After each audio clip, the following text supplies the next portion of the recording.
How to memorize the trigonometry table in seconds.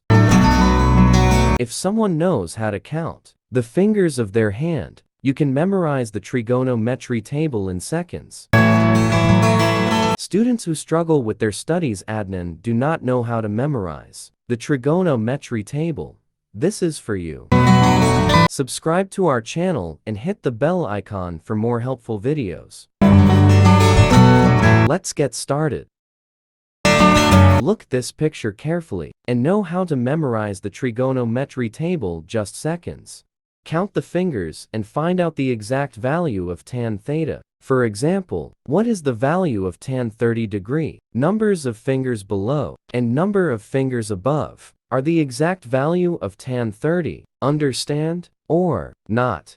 Look, which value we are about to find. The answer is tan 30 degree. You stand here on tan 30 degree. How many fingers below? 1. How many fingers above? 1, 2, and 3.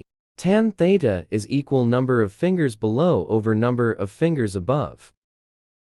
Now, the value of tan 30 degree is 1 over 3 under root.